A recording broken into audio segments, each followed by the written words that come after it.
Quería comentar simplemente dos cosas porque lo importante es lo que nos vaya a decir Nazarí, y es, en primer lugar, que el 8 de mayo o en torno al 8 de mayo es el día de marzo, el Día Internacional de la Mujer, pero no queremos correr o cometer el error de que todas las actividades que se hagan en torno a esta fecha. Lo importante es que el programa de actividades que se realicen tanto en la universidad como el resto de la sociedad sea un programa que abarque todo el año.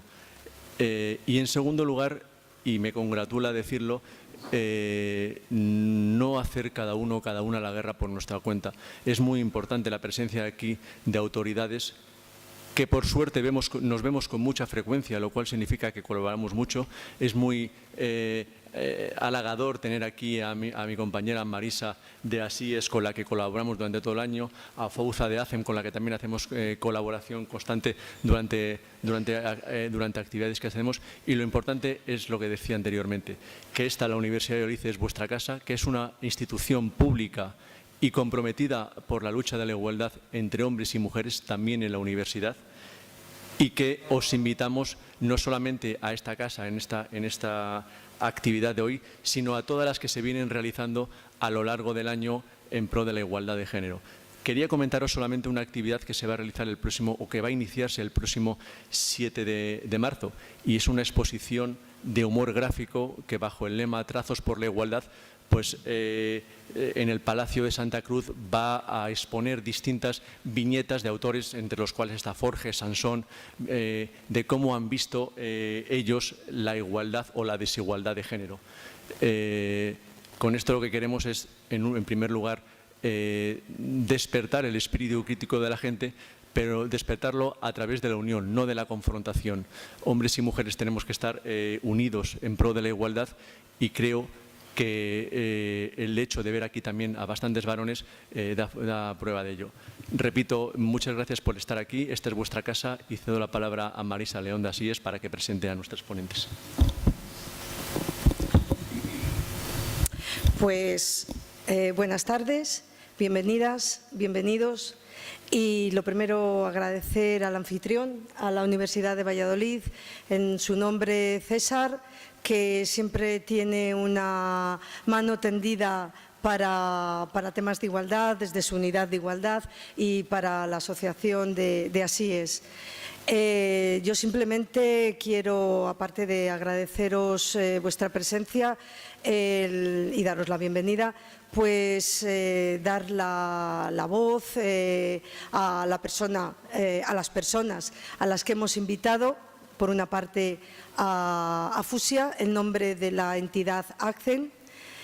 Fusia como mediadora intercultural de esta entidad, y como marroquí entiende muy bien el tema del que se va a hablar hoy, y ella va a ser la persona que dirija la mesa, y a la cual va también a presentar a Nazanín, y ella será la que haga la presentación correspondiente.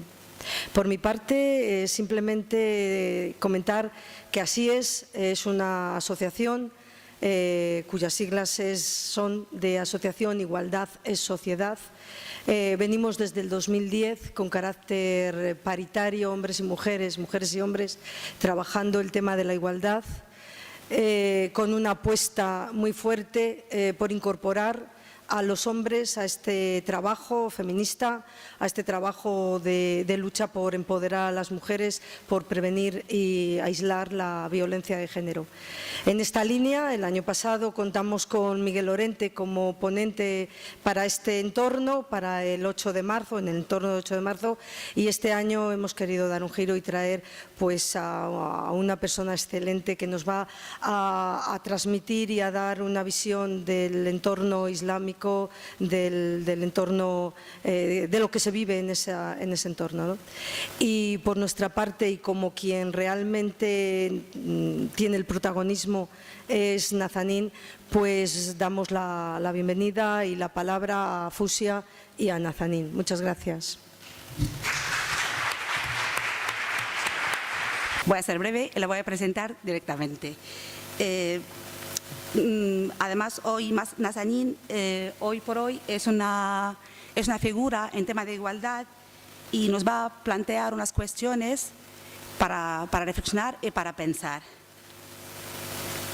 Nazanin, refugiada política de origen iraní, reside en España desde 1983, es licenciada en Ciencias Políticas, ha trabajado como profesora en Relaciones Internacionales y Cuestiones Islámicas en diferentes universidades españolas y como analista política escribe en la prensa nacional. Ha publicado 17 libros, entre los cuales están No es la religión estúpido, El Islam sin velo, La mujer en el país de los ayatolás. Y nada, bienvenida Nazanet y adelante. Muchas gracias.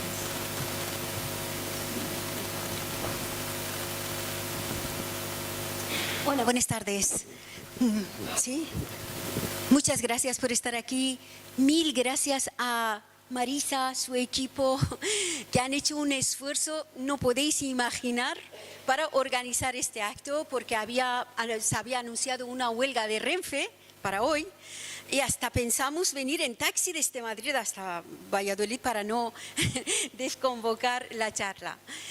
Pues de verdad, de corazón, muchas gracias por esta oportunidad para poder compartir algunos conceptos que rondan en la prensa española, entre las fuerzas incluso progresistas, muchos conceptos que no coinciden con la realidad. Por otros sectores de la sociedad utilizan la xenofobia contra los inmigrantes de origen musulmán, tachando a todos de terroristas o fanáticos islámicos, ¿no? Como un peligro incluso para la cristianidad del Estado español, que lo ha dicho un sacerdote, no me lo invento, ¿no? Dijo que no podemos invitar a tantos refugiados sirios porque cambiarían la religión de España con, imaginaos, 17.000 refugiados que iban a venir y al final no llegaron. Me han pedido que hablara del tema del feminismo islámico, aunque yo lo he ampliado porque obviamente hablar de la mujer en el Islam es un tema absolutamente nuevo.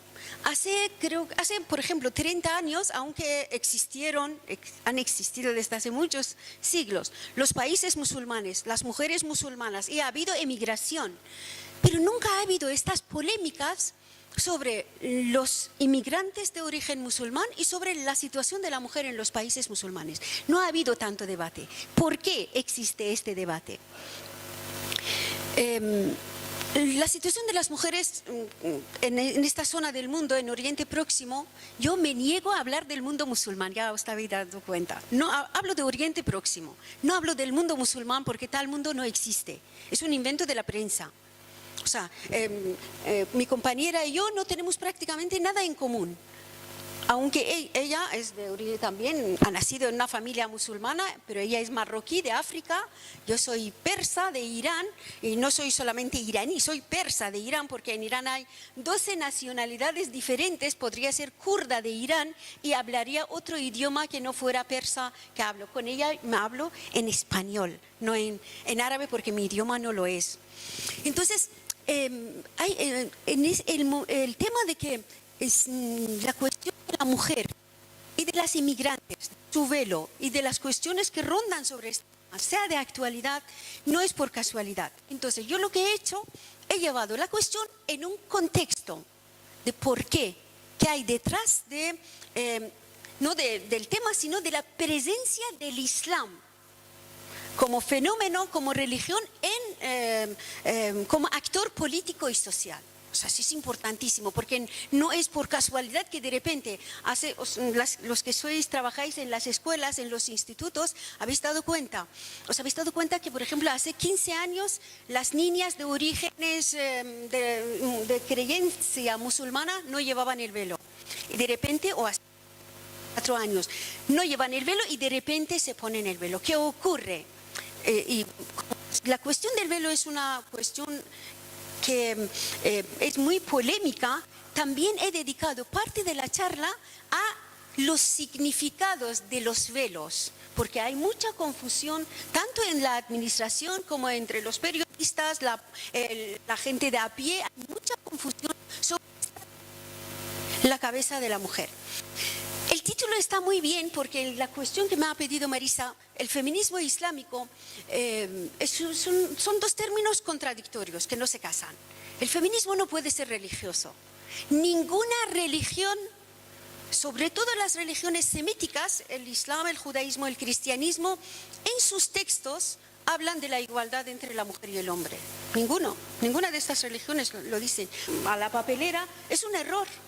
Hay que tratar a las religiones como con la función que tuvieron en su momento o la que tienen hoy en día, más allá de las cuestiones políticas y de género o sociales. ¿Hasta qué punto las religiones pueden transmitir, no la igualdad incluso, sino respetar unos mínimos derechos de la mujer de hoy? No estamos hablando de hace 2000 años, 3000 años o en caso del Islam 1400 años, ¿no? Sino hoy en día hasta qué punto son capaces de responder a las exigencias de la mujer de hoy.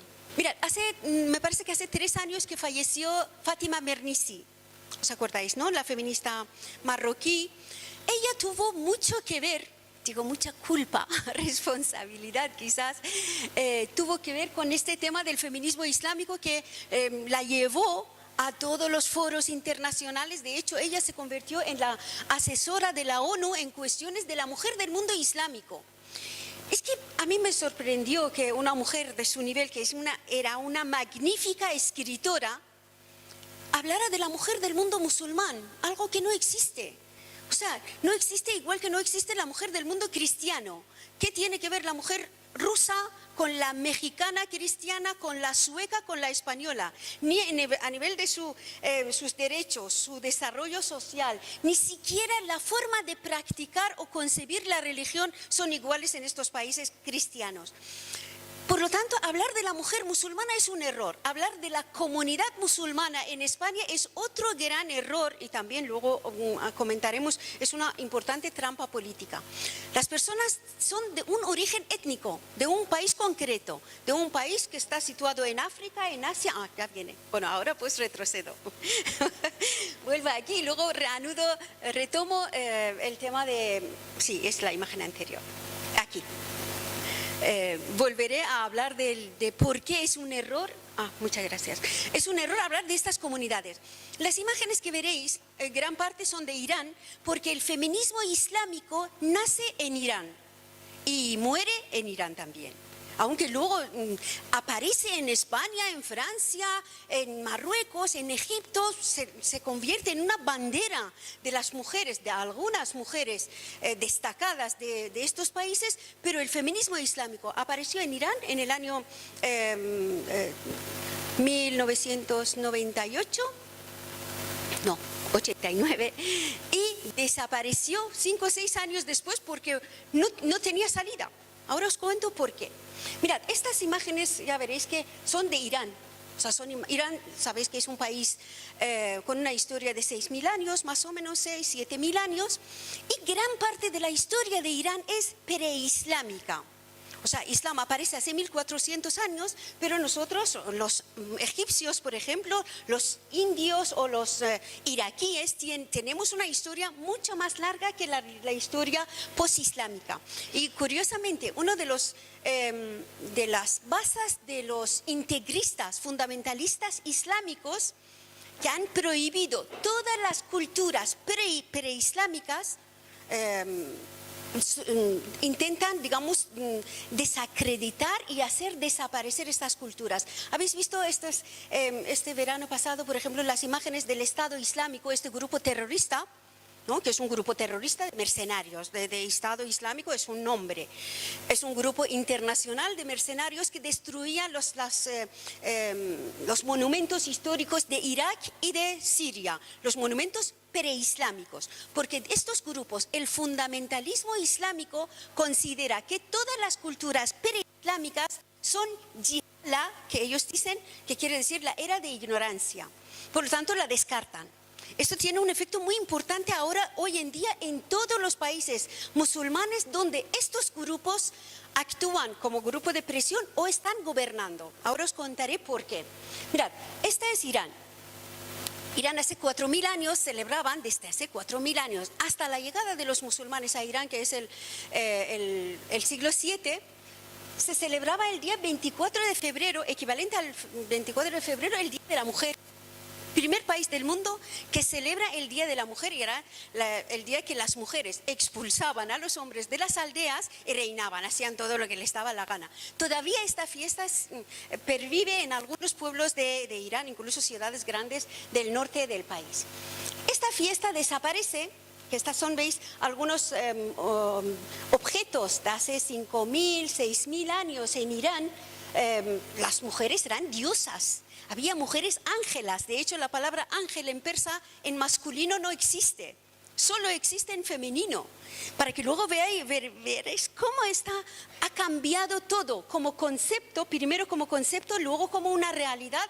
Estos conceptos han relegado a la mujer a la situación no del segundo género, como es en los países europeos. Decimos que las mujeres nos tratan como segundo género, sino que a nosotras ahí nos están tratando como subgénero, o sea, como si no humanos, ¿no? Así literalmente. Esta señora que veis aquí, sin el velo, es la madre del Shah.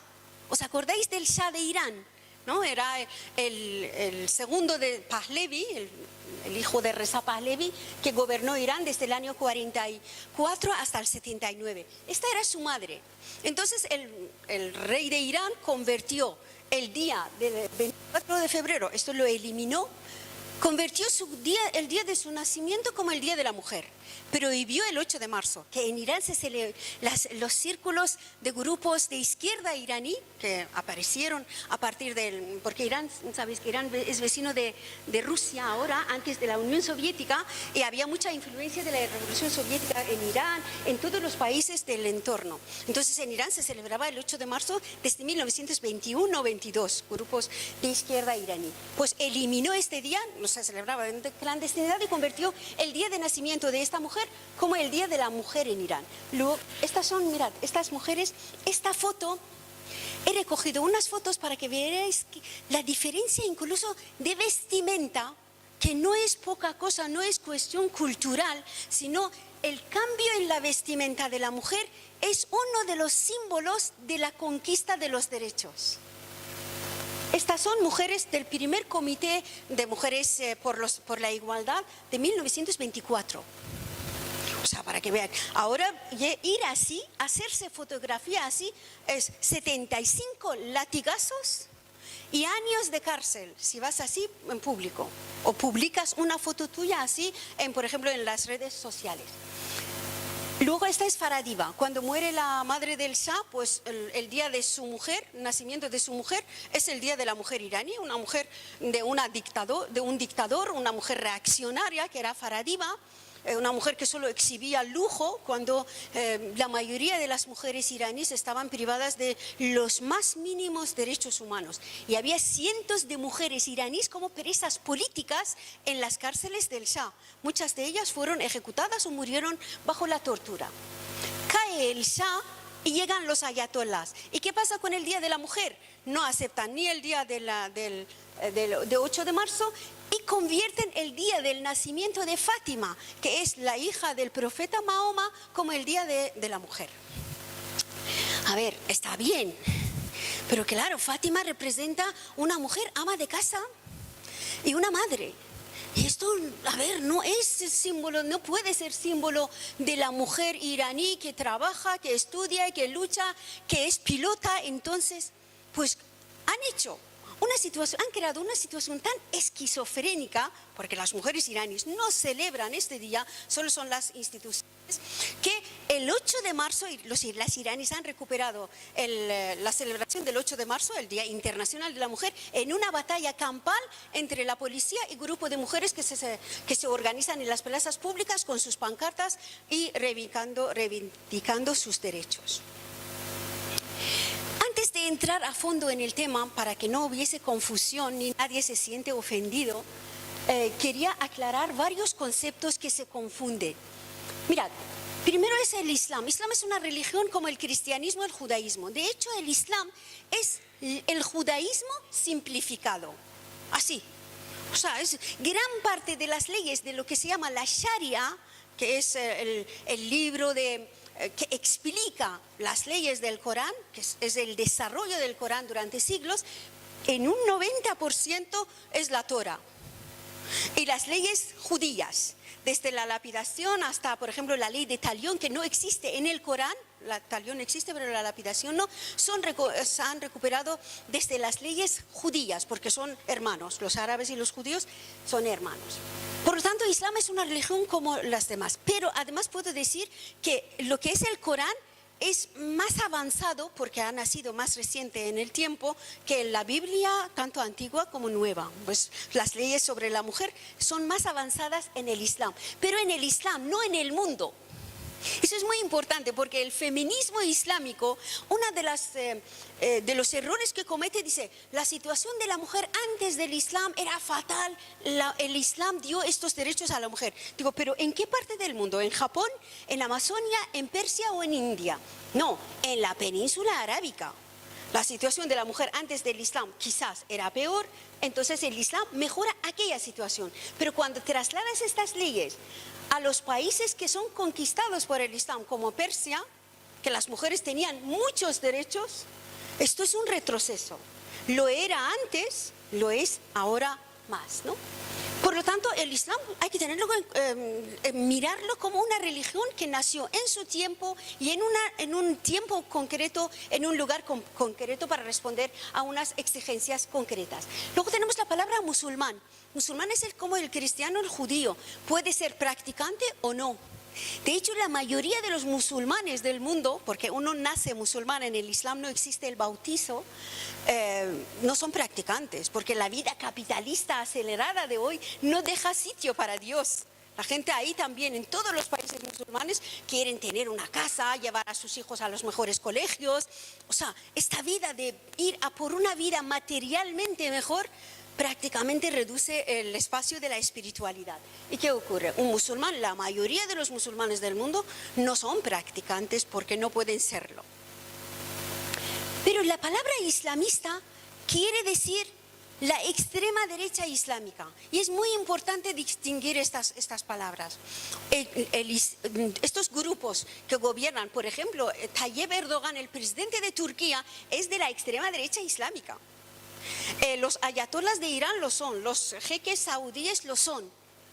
Da igual que sean chiitas o sunitas, esto es como si protestantes o católicos, esto da igual. La actitud, el programa político social que tienen, sobre todo en cuestiones de la mujer, es de extrema derecha. O sea, excluir a la mujer como un género prácticamente por los suelos, ¿no? Como según un género que está al servicio. Una mujer es un ser que ha nacido para servir al hombre. Luego están los fundamentalistas. Su función no es religiosa, es destruir estados vertebrados de Oriente Próximo y convertirlos o estados extremistas islámicos o en nada, en estados fallidos porque solo y exclusivamente actúan en los países estratégicos que tienen mucho petróleo y gas o son vecinos de un país importante como es la cuestión de Afganistán, que es vecino de China, India, el espacio ruso e Irán. Ahí aparecen, luego veréis cómo aparecen y por qué. Pero quiero que separéis estos términos, que es muy importante. Otro tema también importante es diferenciar entre los estados teocráticos y los estados musulmanes. El estado teocrático es aquel que solo hay 4 en el mundo, que es Arabia Saudí, Sudán, Somalia e Irán. Irán desde el año 74. Quiere decir que aplican las leyes del Corán y de Sharia a rajatabla casi desde el poder.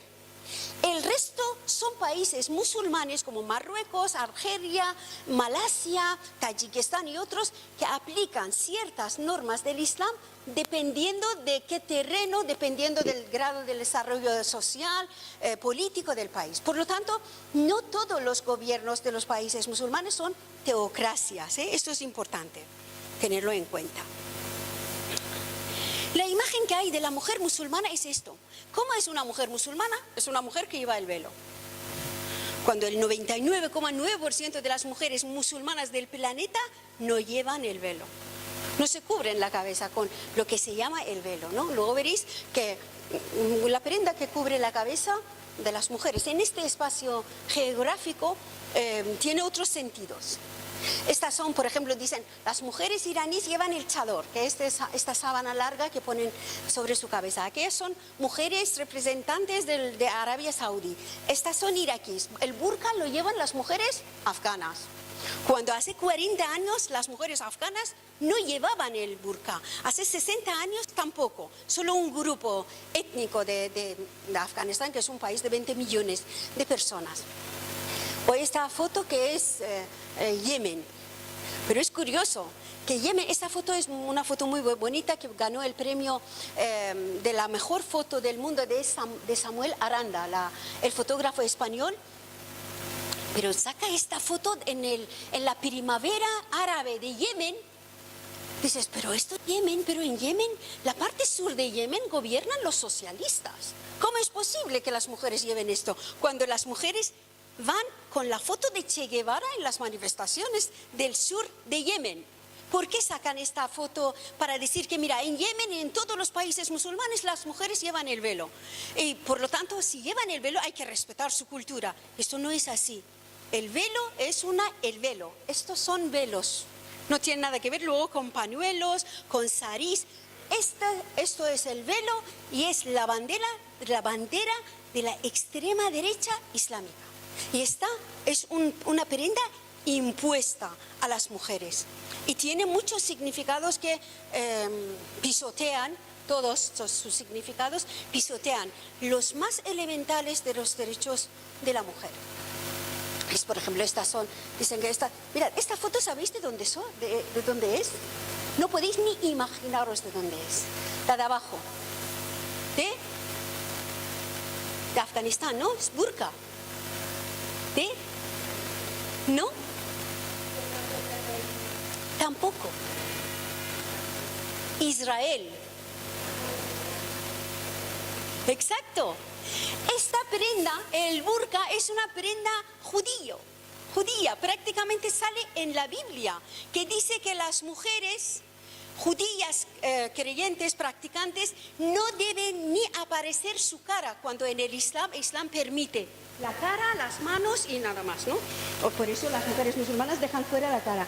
En el judaísmo, las mujeres practicantes judías no pueden ni los hombres, ¿eh? Hay fotos, podéis mirar en Google, San Google, veréis que los hombres ortodoxos llevan una tela negra sobre su cara con un sombrero encima. Ni su cara ni de los hombres puede ser vistas. Este es un barrio de Israel. Aquello sí es verdad, es un barrio de Londres. Increíble. ¿Cómo permiten? Porque estas no son mujeres árabes saudíes que libremente están llevando esta prenda y hay que respetarlas. Esta es la bandera del wahabismo de Arabia Saudí, la extrema derecha saudí, pero ¿quién es el guapo en Reino Unido que corte el grifo a Arabia Saudí en vez de vender armas? Puede enfrentarse con la embajada de Arabia Saudí y prohibir esta prenda. No se atreverán. Mirad, este es el mundo llamado mundo islámico. Estamos hablando de 1.600 millones de personas repartidas en 54 países, pero además de países, aquí no están muy representados. Por ejemplo, en China hay 30 millones de musulmanes, en Rusia hay 35 millones de musulmanes, en Estados Unidos hay millones, y no son inmigrantes, son nativos. Pero esta es en los países donde hay muchos musulmanes en el mundo. Por ejemplo, la India tiene 300 millones de musulmanes. Bien, no tiene nada que ver la situación de un país con el otro. Tayikistán, Uzbekistán, Kirguistán, por ejemplo, que son países de Asia Central, países exsoviéticos, la situación de la mujer ahí es totalmente diferente que, por ejemplo, las mujeres en Sudán o Argelia o en Libia. La situación de la mujer libia ahora es diferente que hace 6 años, 7 años antes de que cayera Muammar al-Gaddafi, por ejemplo. Es absolutamente diferente, porque antes aquel señor, os puede sorprender, que es un país musulmán, Gaddafi desislamizó Libia, no permitía construir ninguna mezquita. Así era rotundo con el tema del Islam, porque era un gobierno más o menos laico. Y ahora, después de su caída, Libia está bajo el control de los grupos islamistas, que violan, matan, lapidan, cortan cabeza bajo el nombre del Islam. Este es el favor que han hecho los grupos que iban a liberar al pueblo libio de un dictador, Gaddafi. Lo ha pasado en Irak también, han derrocado a un gobierno laico que era en la dictadura de Saddam Hussein, y ahora hay una república islámica de Irak, gracias a Bush, que también corta la cabeza de las mujeres, sobre todo las lapida. Ha bajado la edad nupcial, que en la época de Saddam Hussein eran 16 años para las mujeres a 8 años, porque me lo manda la Sharia. En Irán han hecho lo mismo. ¿Vale? O sea, que uno de los motivos de que el Islam y los países musulmanes sean temas centrales de la prensa han sido su ubicación estratégica, o porque han tenido mucho petróleo, como en Libia, Irak, el tema de Irán.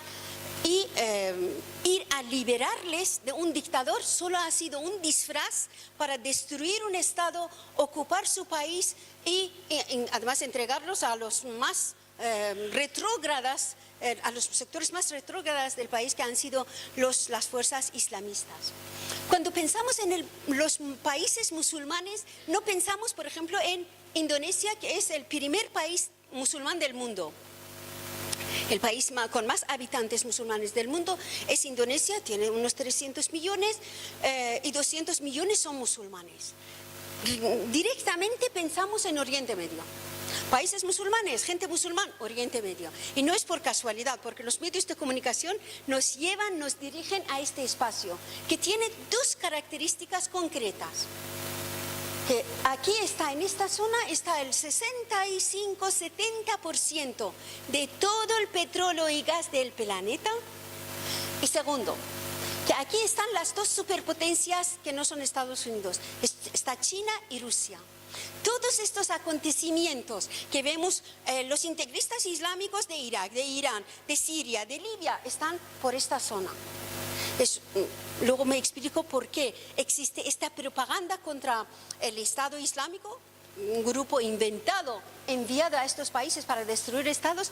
Justamente uno de los motivos es como bombero pirómano. Crean estos grupos, los mandan a Libia, Afganistán, Irak, para que destruyan estos estados, y luego dicen, mira que estos bárbaros están matando a la gente, vamos a liberarlos de los integristas islámicos, ¿no? ¿Es demasiada información compleja o voy bien?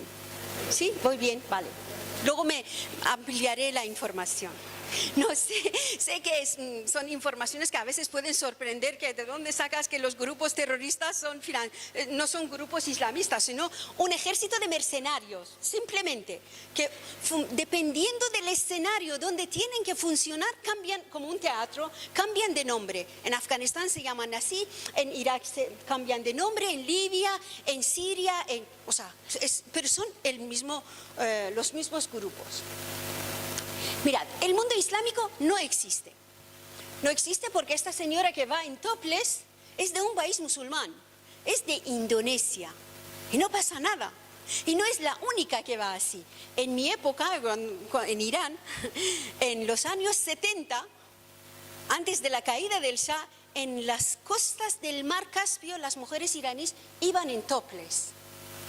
Ahora no pueden no solo no pueden ir en bikini, sino ni en burkini, porque burkini, los fundamentalistas islámicos no aceptan el burkini hasta este punto. Sí. Burkini es una prenda mezclada, como burka y bikini, o sea, es como la ropa que llevan los buzos. Cubre todo el cuerpo de la mujer, pero como se pega al cuerpo de la mujer, pues para los fundamentalistas eso es un pecado, porque las curvas no se tienen que ver.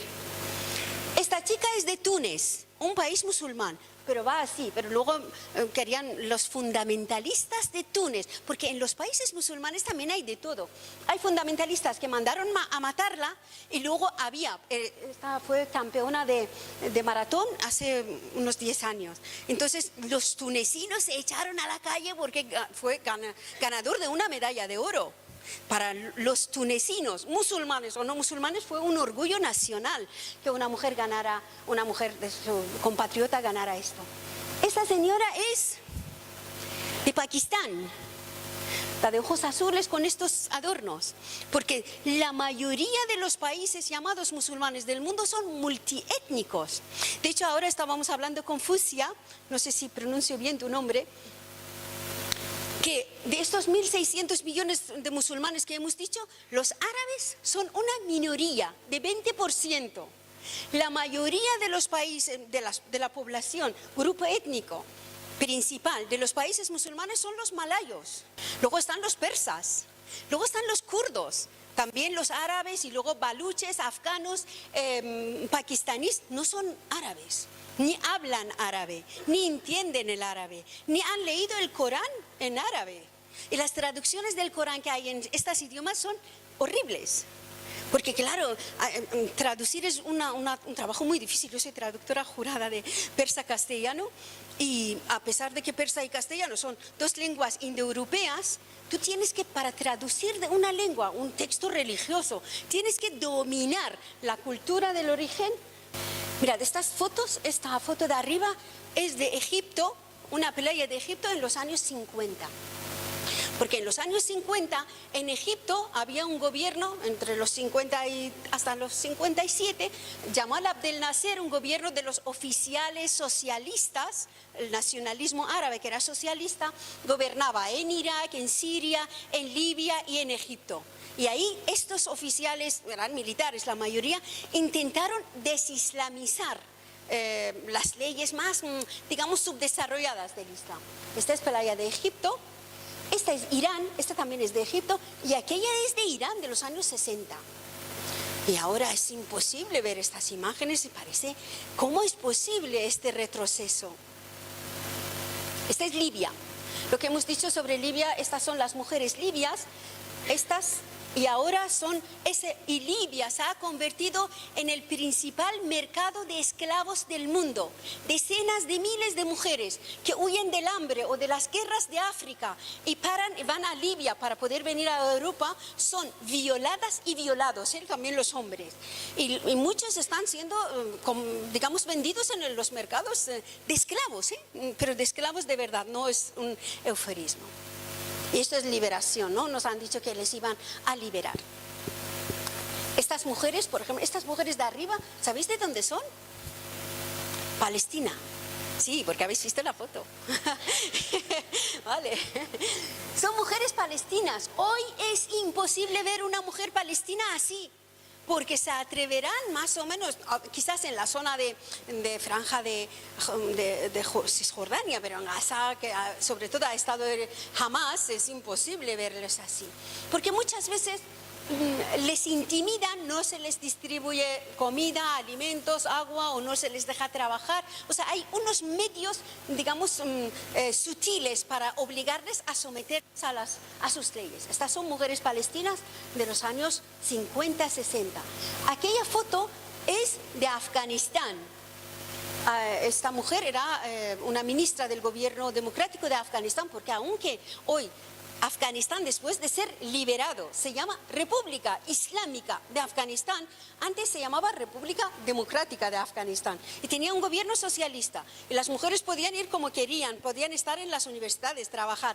Y esta foto es de esta ministra que se llamaba doctora Anahita Ratibzadeh, ministra de Cultura. Esta mujer, bueno, ahora no hay ni una mujer en el gobierno afgano, obviamente. Esta mujer era ministra de Enseñanza de Irán en el año 1964. Yo creo que no sé si en aquel año algún país europeo tuvo una ministra, ni Francia ni Alemania, creo, no estoy muy segura. Pero seguro que la mayoría no lo tenían. Esta mujer fue ministra en el año 64, con la llegada de Khomeini fue fusilada. Porque, a ver, ¿dónde, en qué parte del Islam ha dicho que una mujer puede gobernar a los hombres? Esto ha sido uno de los... de hecho, dicen, la justificación para que las mujeres no tengan poder, los fundamentalistas, ¿no? Es su justificación, es que Dios no ha mandado ninguna profeta, y se equivocan, porque hay diosas, antes de las religiones semíticas. Hay muchas diosas en el cielo de los países de Sumeria, de Persia, de estos países, ¿no? Esta es una manifestación de 8 de marzo de 1983 en Afganistán. Ahora esto no se puede ver en estas imágenes, ¿no? O sea, el retroceso ha sido brutal. ¿Hasta qué punto puede existir un feminismo religioso? Mira, el feminismo a secas quiere decir el intento de que las mujeres tengan los mismos derechos que el hombre. Ya está. Da igual de qué país sean, que sean negras, blancas, que sean de raza amarilla o que sean de religión cristiana o judía. No, la igualdad en los derechos y sobre todo tener los derechos más elementales como mínimo. Pero han aparecido otros feminismos que confunden. Por ejemplo, hay una importante diferencia entre el feminismo judío y cristiano con respecto al feminismo islámico. El feminismo judío que existe y no se desarrolló en Israel, sino en Estados Unidos, entre la comunidad judía de Estados Unidos, ellas lucharon no solo para poder leer la Torah, es que no podían. Las mujeres judías, en la ortodoxia judía, las mujeres son seres que no pueden tocar, son como impuras. No pueden tocar ni el libro sagrado, la Torah. Tiene que leérselo un hombre. No sé si habéis visto la película de Barbara Streisand que se llama Gentle. Pues ella se disfraza de un chico para poder leerle la Torah, para que veáis hasta qué punto luego dicen que no, son religiones muy feministas. Pues ha habido un intento de que la religión judía, la religión no, la cúpula, los dirigentes judíos de la religión respetaran los derechos de la mujer. Ahora sí que permiten las mujeres en Israel leyeran la Torah. Ahora están luchando para acercarse a rezar solas delante del muro de lamentaciones. No sé si lo han conseguido el año pasado y este año. Oiga, ni siquiera puedes rezar a tu Dios como mujer. Tienes que ir con tu marido, si no, no sirve tu rezo. Ahí he puesto una palabra que es increíble. Aún esta palabra se aplica en Israel, forma parte de las leyes de Israel. Porque en el gobierno de Israel, aunque se presenta como el único gobierno democrático de Oriente Medio, no lo es una teocracia más.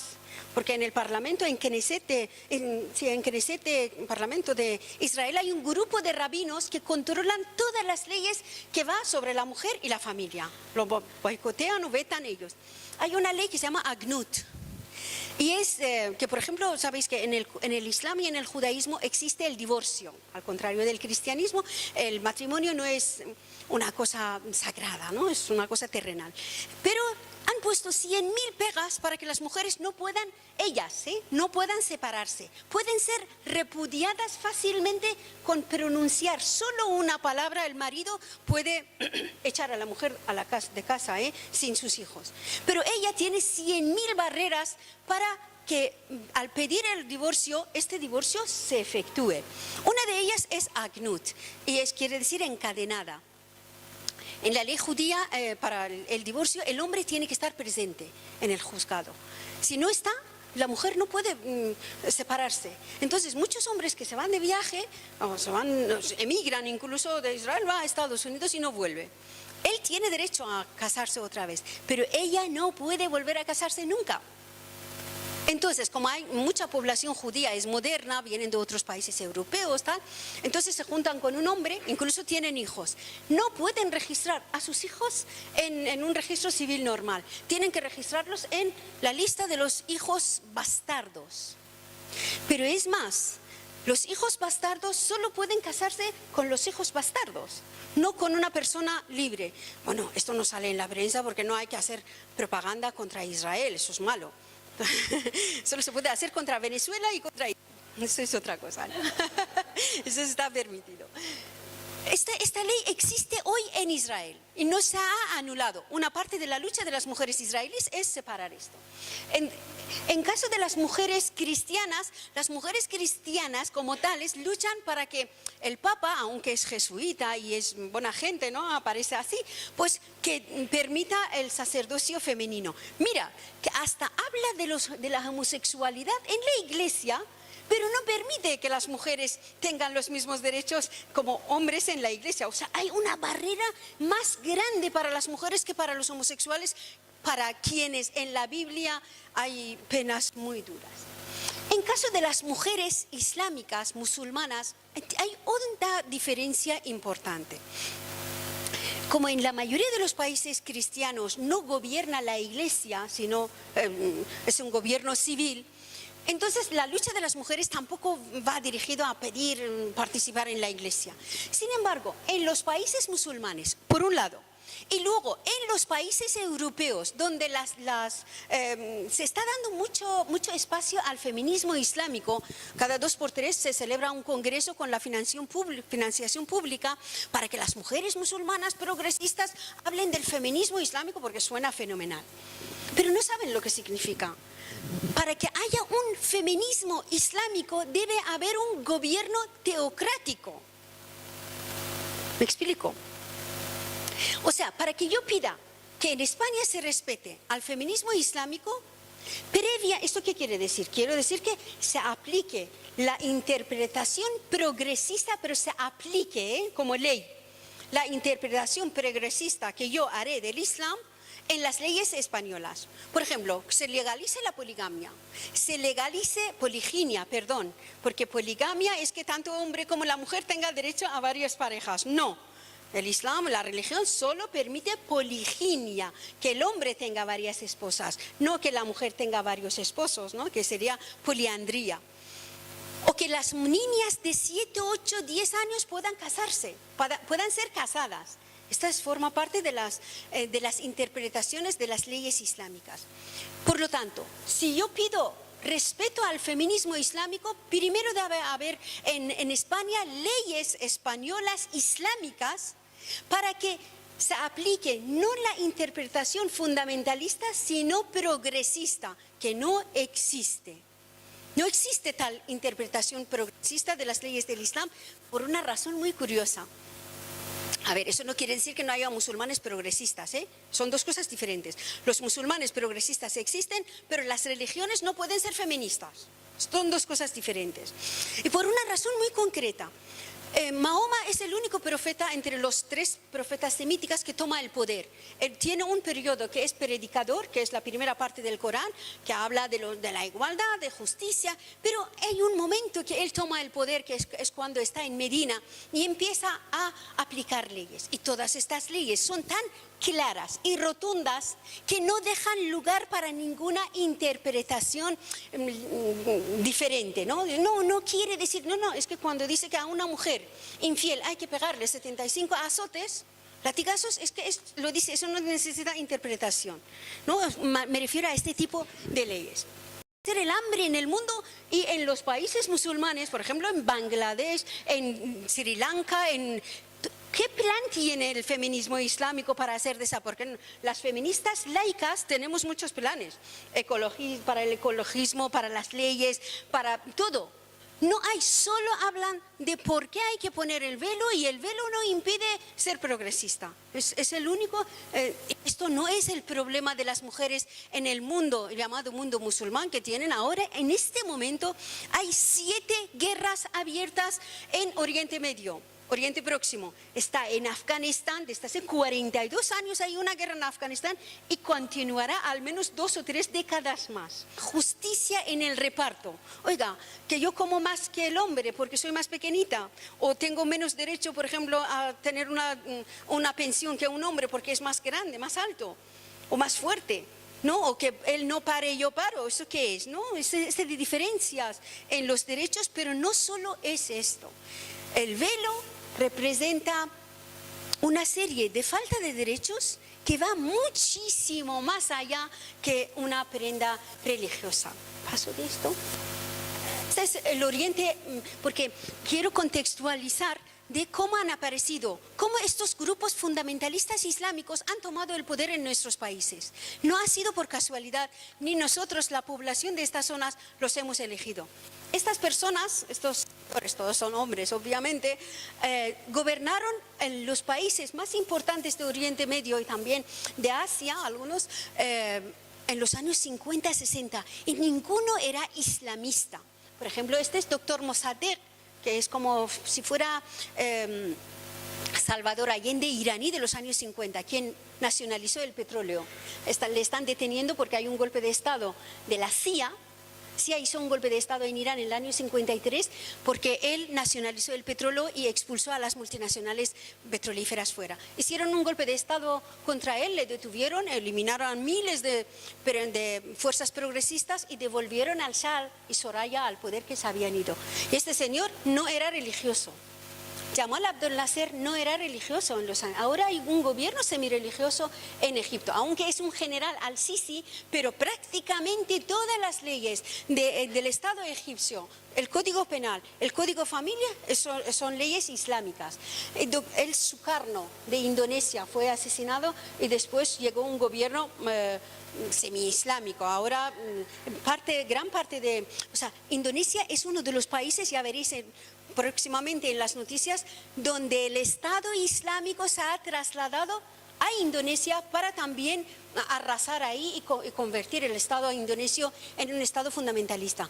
Pakistán, Ali Bhutto no era, Ali Bhutto también fue ejecutado, no era islamista.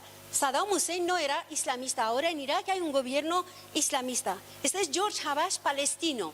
Un líder palestino como Yasser Arafat no eran islamistas. Lo que pasa ahora, parte del pueblo palestino tiene representante a un grupo fundamentalista reaccionario como Hamas, aunque lucha contra Israel, pero no deja de ser un grupo reaccionario en cuanto a los derechos de la mujer. Por ejemplo, ha prohibido que las niñas en las escuelas se mezclen con los niños, escuelas fuera.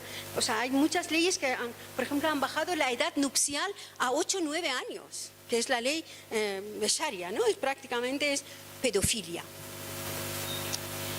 A ver, paso aquí y vuelvo aquí. Mirad, es así. Es como llegan estos grupos fundamentalistas que cambian radicalmente la situación de la sociedad, pero primero empiezan con los derechos de la mujer. Estamos en el año 1979, esta fecha 78, esta fecha es clave para la aparición y el surgimiento de estos grupos que se llaman yihadistas o la extrema derecha islámica.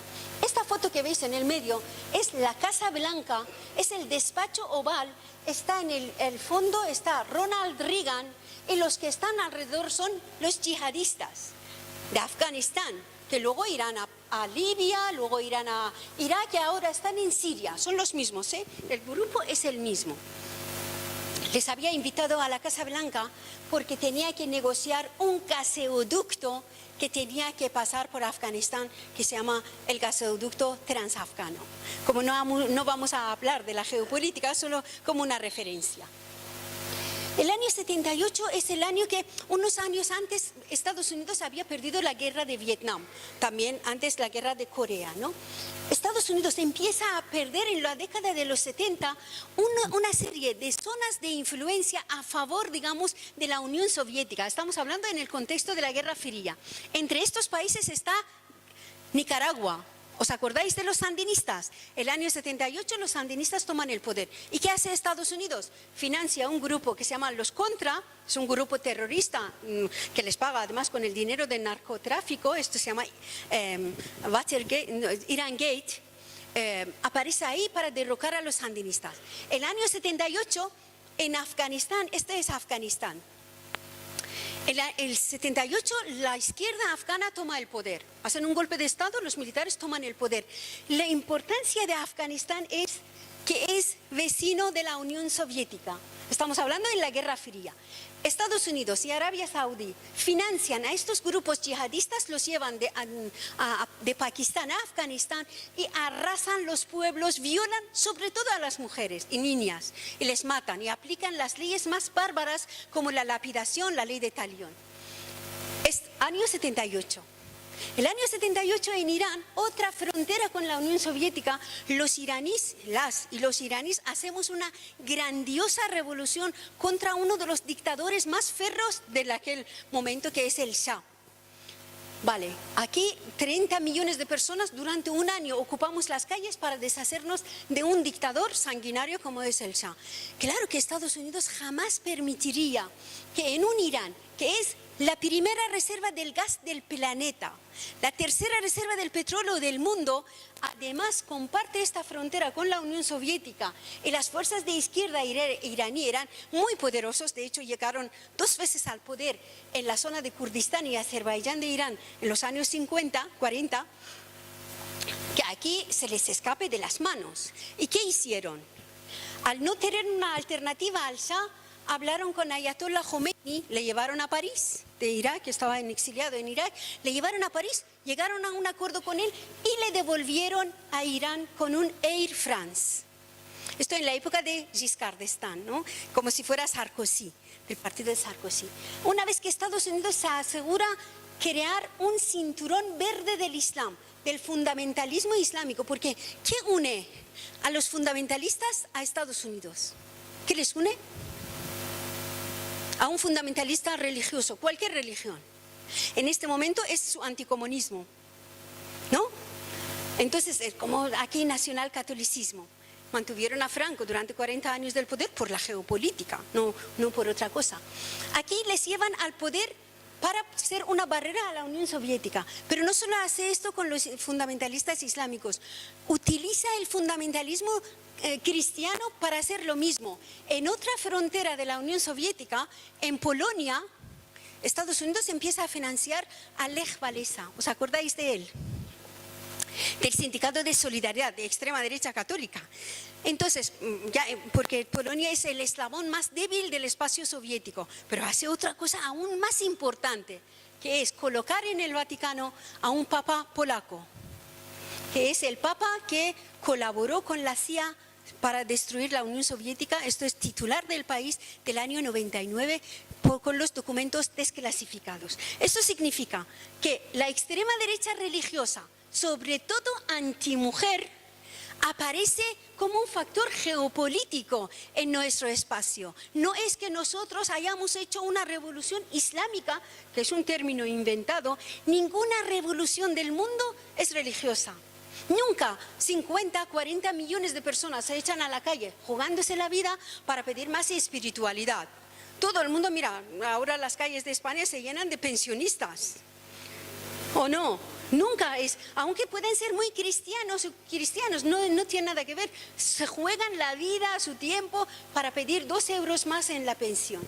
Por lo tanto, del integrismo islámico en nuestra zona, que no era religiosa, no estaban estos señores en el poder, es un factor geopolítico y hasta hoy.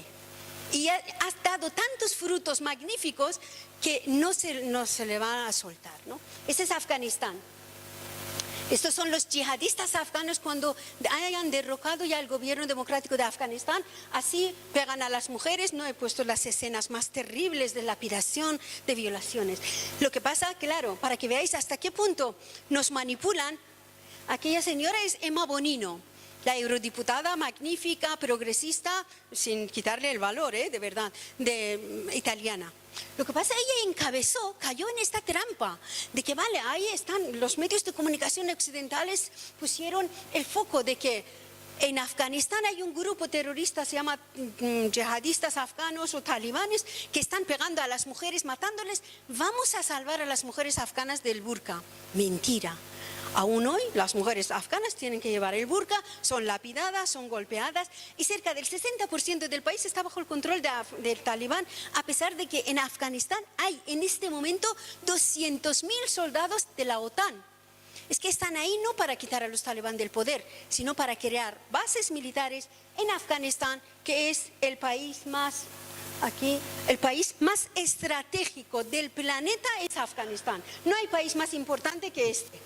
¿Por qué? Porque es frontera con Irán, con Rusia, ex-Rusia, ¿no? Bueno, ex-Unión Soviética, Rusia. Tiene una frontera con China, tiene una frontera con la India, bueno, así, espacio índico. No sé si conocéis las letras BRICS. BRICS es una alianza económica entre Brasil, Rusia, India, China, que podría enfrentarse al Fondo Monetario Internacional, ¿no? Es una alternativa, digamos, del Banco Mundial. Pues 3 letras de BRICS están aquí, que es Rusia, China, India. Además está Irán, que es el país que está en el plan de Trump para atacar, para ser atacado. Por lo tanto, no es cuestión de que ahí están los talibanes, vamos a liberar a las mujeres. Es que Trump sigue enviando tropas a Afganistán, a pesar de que hemos matado supuestamente a Bin Laden, porque va a haber guerra entre Estados Unidos y Rusia y Estados Unidos y Irán. Pero en este espacio, en vez de que la guerra sucediera, por ejemplo, una guerra mundial en los países europeos. Y este es Afganistán en la década de los 50 y 60. Las mujeres afganas no llevaban el burka. El burka lo llevaban solamente las mujeres pashtunes, porque es una ropa étnica. Y así iban las mujeres, no en la época de los comunistas afganos, sino incluso antes, en la época de la monarquía afgana, en los años 50, que había una monarquía moderada, muy progresista para su tiempo, iban así. Es la Universidad de Kabul. Estas son mujeres afganas. Esta sí que es de la época del Partido Democrático de Afganistán, que estaba en el poder. Iban y no pasaba nada. Ningún hombre talibán afgano era salvaje para matar a esta gente, ¿no? Este es el presidente de la República que fue asesinado por estos rebeldes. Este es Afganistán. Pero Afganistán ahora es así. Afganistán es un país ocupado, lleno de cárceles, mujeres y hombres mutilados, porque tiene el segundo número de mutilados del mundo después de Camboya, por las bombas que están en el suelo, minas antipersonas, y por las bombas que se les cae desde los aviones de Estados Unidos. O sea, mueren por los atentados de Talibán y también por las fuerzas de ocupación estadounidense. Así nacen los niños en Afganistán por cantidad de bombas que se ha tirado desde el año 2001, por los atentados del 11 de septiembre, hasta hoy, hasta hoy se sigue y estos, claro que no sobreviven, pero es como síndrome de Hiroshima, ¿no? Están utilizando una serie de bombas, seguramente se deshacen de las bombas viejas, pero también Afganistán y otros países en guerra son sitios magníficos para probar nuevas armas. Y ahí por eso los síndromes que hay tremendos, ese es Afganistán. Lo que pasa cuando llega la Navidad, como tenemos tropas en Afganistán, nos ponen aquella imagen donde los soldados de la OTAN reparten caramelos a los niños. Mira qué guapos están después de la ocupación, cómo les hemos liberado. Pero no ponen estas otras imágenes. Este es Afganistán de ahora.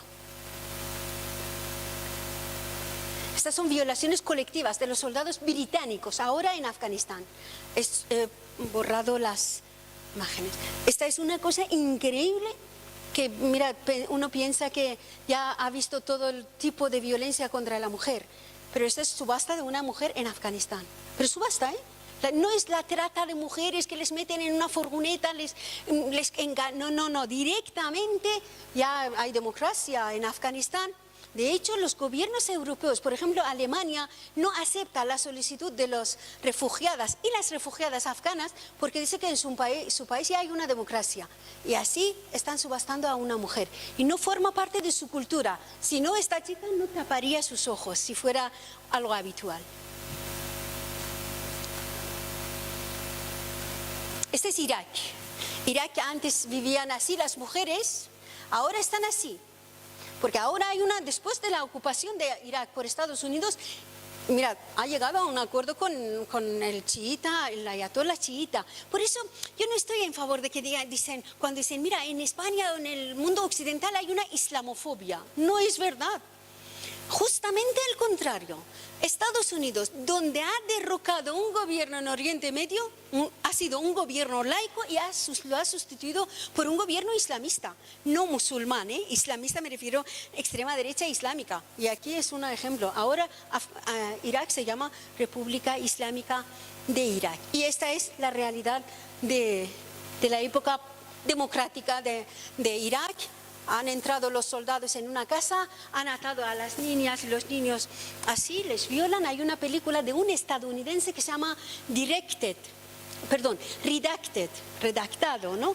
Que es un documental película que este estadounidense justamente narra una situación parecida. 5 soldados estadounidenses entran en una casa, encierran a los padres en una habitación, todos violan a la niña y luego los matan y prenden fuego a la casa. Es la punta de iceberg de lo que está pasando en Irak. Mirad, los derechos que tenían las mujeres en Irak, a ver, no los teníamos ni aquí ahora. En parte, en algunos aspectos. Por ejemplo, las iraquíes, las funcionarias, tenían 2 años de permiso de maternidad con sueldo en la época de Saddam Hussein, y aquí tenemos 3 meses, luchábamos para que fueran 6 meses y ahora hay que luchar para que no nos quiten los 3 meses, tal como está la cosa, ¿no? Y ahora es un país prácticamente destruido, llevado estas son las escenas de violaciones colectivas, las paso, pero podéis verlos en internet, que fueron escapados por los soldados americanos, que son muy graciosos, ¿no? Hacen fotos de lo que hacen, los reparten con un compañero y forma parte de la serie de las imágenes de la cárcel de Abu Ghraib, de las torturas masivas, y este es Irak. Irak, que aún hoy está en guerra y va a estar en guerra para los próximos 10-15 años, porque el destino del petróleo iraquí no se ha determinado. Estados Unidos, mirad, hay una cosa para entendernos qué está pasando ahí. Estados Unidos ganó la batalla a la Unión Soviética, lo hizo desaparecer, pero no ha podido controlar las zonas que han sido liberadas, digamos, de la influencia soviética, como estos países como Libia, Irak, Siria, Afganistán. ¿Por qué? Porque han aparecido otros actores en estos escenarios como Israel, Turquía, Arabia Saudí, Irán, que impiden que los americanos ahí establezcan un Estado, un gobierno. Por lo tanto, la lucha entre las superpotencias y las potencias regionales ha hecho que estas guerras sigan estando abiertas y continúen en el tiempo. Cubre desde la cabeza hasta los pies de la mujer y impide cualquier, por ejemplo, claro que no puedes montar a la bici, no puedes conducir con esta prenda porque tienes que agarrarlo con la mano aquí, porque si no se cae. Pero las iraníes no hemos nacido con el chador, igual que las afganas con el burka. Esta es una mujer, es verdad que tiene cara de hombre, ¿no? Pero es una mujer, no se ha depilado, esto sí, es de 1890 la foto. Es una princesa iraní que monta la bici. Ahora montar la bicicleta ha sido prohibida por el régimen islámico. ¿Por qué? Porque el movimiento del cuerpo de la mujer provoca a los hombres y es un pecado para ella y para él. O sea, no pueden. El primer coche que llegó a Irán al principio del siglo pasado, y teníamos mujeres conductoras. Que no nos compare Irán con Arabia Saudí, decir, mira que las mujeres iraníes estáis mucho mejor con los ayatolás, mira que los saudíes las saudíes no pueden conducir. Oiga, tú tienes que comparar los derechos de la mujer iraní con su país y con sus expectativas. Aquí en España nadie dice, a ver, las mujeres españolas no deben luchar por sus derechos porque están mucho mejor que las marroquíes o las portuguesas. Entonces, no, oiga, comparamos con lo que queremos tener, ¿no? Estas son mujeres, estas Irán en 1935, 1947, esta foto, cuando éramos pequeños, yo era pequeña, íbamos así al colegio con uniformes. Y en mis fotos de pequeña no hay ni una niña con el pañuelo, porque era símbolo de retraso, subdesarrollo de gente que venía del pueblo. Entonces, aunque eran creyentes, se lo quitaban para no ser señaladas las chicas. Y esta es la manifestación del 1 de mayo de 1951. Es como si fuera el mayo de 68 de París. Mirad la vestimenta que llevan las mujeres. O sea, el cambio ha sido increíble. Estas son mujeres iraníes, y bueno, aquí serán egipcias en las playas. Estas son mujeres iraníes, estas son mujeres parlamentarias iraníes y 2 ministras el año 64. Teníamos pilotas. Bueno, estas eran revistas de corazón que ahora están prohibidas también. Y estas eran mujeres deportistas. Ahora hay debate porque el feminismo islámico dice, vale, podemos llevarnos el burkini para poder hacer deporte. tenemos cubierto el cuerpo, pero ¿esto qué es? Es un retraso. En los años 30, 40 las mujeres iraníes iban, como los hombres iraníes iban a las competiciones internacionales y eran musulmanas y musulmanes y no pasaba nada, ni iban al infierno ni la sociedad se desorganizaba, ¿no? Ahí, este es Irán en aquellos años. Esto es Irán en el año 74, además eran campeonas de Asia. Ganaban a los japoneses, a las japonesas y las chinas, que no era broma, ¿no? Estas son carteles del cine de los años 70 de Irán. Es como la época de Destape española, ¿no? Pero esto es de los 60, de los años 60, 70. Ahora es radicalmente, es inimaginable que puedan salir así, ni en casa las mujeres pueden ir con ropa que se llama ligera. Está prohibido que las mujeres entren en estadios deportivos. De hecho, ayer hubo un derbi entre dos, como si el Barça y el Real Madrid en Teherán, y 35 chicas fueron detenidas por haberse disfrazado de chico y haberse colado en el estadio de fútbol. Y esta foto es del año 71, cuando íbamos a los estadios y no pasaba nada. O sea, han quitado el velo. Esto significa el velo, que las mujeres pierden muchos de sus derechos. Esta es la ministra que fue ejecutada por el régimen de Khomeini. Esta es otra ministra que tuvimos para Ministerio de Mujer. El año 64, está mal. El año 74 tuvimos una ministra para el Ministerio de Mujer, que en España hay un Ministerio de Mujer en la época de Zapatero, ¿no? Si no me equivoco. Pues, esta es una mujer gobernadora de aquí. Ahora no hay ni una mujer en el gobierno, ni una. Y esta es las fotos de las manifestaciones que hicimos nosotras contra el Shah. O sea, nos lanzamos a la calle para derrocar a un dictador porque queríamos libertad y el reparto justo del dinero de petróleo. Y así íbamos a las manifestaciones, yo digo íbamos porque me incluyo, participé también con 17, 18 años en estas manifestaciones. Esta manifestación es cuando Khomeini llega al país 10 días después, como si este país no tuviera ningún otro problema. Dice, a partir de ahora el velo es obligatorio para las mujeres. Es la primera ley que aprueba el Parlamento iraní, pero es tan importante, pues aquí tenemos 200.000 mujeres iraníes de Teherán, solo de capital, se echan a las calles, estudiantes universitarias, médicos, bueno, de todas las capas de la sociedad. ¿Cómo que nos van a obligar a llevar el velo? ¿Eso qué significa? Pues si no lo llevábamos empezaron a echarnos ácido a la cara, pues pegarnos con cadenas de esas que atamos las bicicletas, ¿no? Impresionante. Luego después de un tiempo contrataron a las mujeres fundamentalistas para pegar y torturar a las mujeres que no llevaban el velo. Incluso cuando llevabas el velo, como esta chica, porque ya era obligatorio, no, sin el velo, para que veáis la importancia que tiene. Si una mujer no lleva el velo en Irán, no puede ir al médico, no puede ir a comprar el pan, no puede llevar a su hijo al hospital, no tiene derecho a educación, no tiene derecho a nada. Es más, es detenida, tiene una pena entre 2 años y 10 años de cárcel y 75 latigazos. O sea, no es una prenda religiosa, es una herramienta política para dividir la sociedad entre hombres y mujeres. Primero dominar a las mujeres para luego ir a por los hombres, porque a los hombres también les han puesto limitaciones en cuanto a la vestimenta. A esta chica le detienen ya no porque no lleva el velo, porque lo lleva, sino porque lo lleva en colores vivos. Porque los colores también han sido reglamentados, solo se permite 4 colores. Y también esto lo han cogido de los judíos, que es el negro, azul marino, gris y marrón. Es el color de la bata de las monjas, por ejemplo. Nunca habéis visto una monja con un color fucsia o con un azul eléctrico. Claro, porque estos colores provocan a los hombres, les llaman la atención, y una mujer creyente tiene que ir discreta, desapercibida, como si no existiera. Pues en el momento que te pones el rojo, castigada. O sea, Todas estas leyes aún, bueno, ahora ya la gente las salta, ¿eh? La situación ha cambiado mucho en estos 40 años. Mirad, estas mujeres que llevan el chador son policías. Llegan a cualquier momento, te detienen, te advierten por la forma de zapatos, de pantalones. Aquí estás llamando por teléfono, se te acercan, oiga, tienes el pañuelo arriba.